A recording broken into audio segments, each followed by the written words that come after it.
The NBA is probably the most famous sports league in the world, and every move that is made within or around it is covered by the media and cannot go unnoticed by the fans. The league would not be that fun if there are no awkward moments that can often make the fans laugh, but often can leave them speechless as well. During the long NBA history, there have been many awkward moments, but in this video, we will focus on 5 awkward moments from the last couple of decades.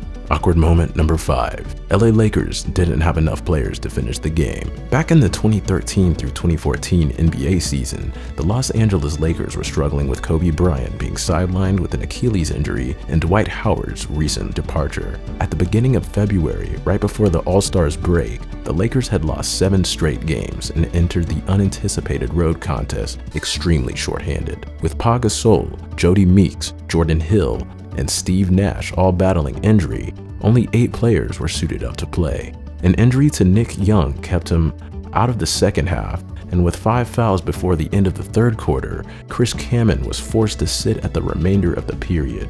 Joined on the pine by just one other Laker, Kaman had plenty of room to rest up before his final stint, and he used the rare opportunity to lay on the bench. Moments later, Jordan Farmer exited the game with a calf injury, and Kaman fouled out in the early fourth quarter, having played just 17 minutes, leaving the Lakers with exactly 5 remaining eligible players. After earning his own 6th personal foul with 3.5 minutes remaining, Robert Saker's disqualification left the Lakers with 4 eligible players. In a deployment of rarely used rules, especially at the NBA level, the Lakers were allowed to continue with Saker in the game at the cost of earning a technical foul tacked onto every subsequent personal foul.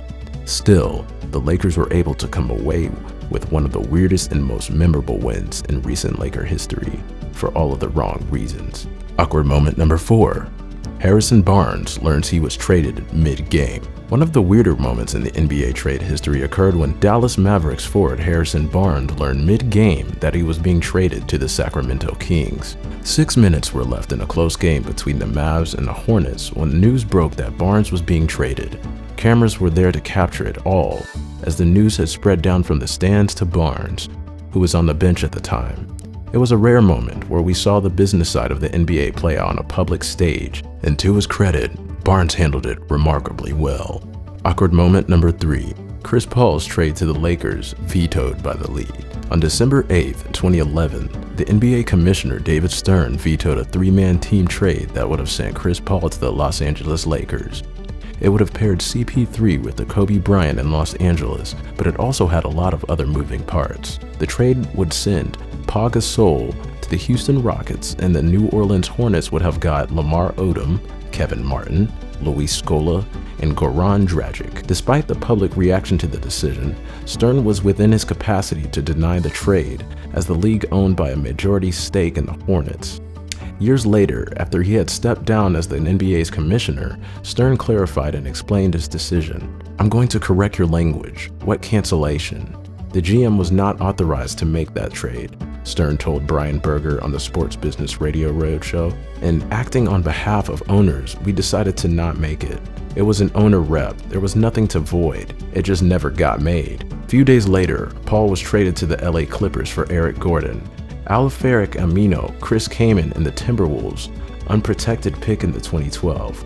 That deal combined him with Blake Griffin in Los Angeles, thus giving birth to Lob City. Awkward moment number 2. J.R. Smith doesn't know the score. It was Game 1 of the 28 NBA Finals series between the Warriors and the Cavs when LeBron James posted 51 points, 8 rebounds, and 8 assists, shooting 59.4% from the field, 42.9% from the 3, and 90.9% from the free throw line. With these stats, it seems pretty impossible for LeBron to lose the game, unless 1 in a million event happened, of course. This will go down as one of the dumbest losses in NBA history, even more because of the fact that it was the finals game. Not knowing what the score is while having an ample time to check because of free throws are being shot is something else. With 4.7 seconds to go in regulation, and the Warriors being 1 point up, George Hill was fouled and had a pair of free throws. Hill made the first, and after he missed the second with the score tied at 107, Smith got the rebound, but instead of attacking the basket,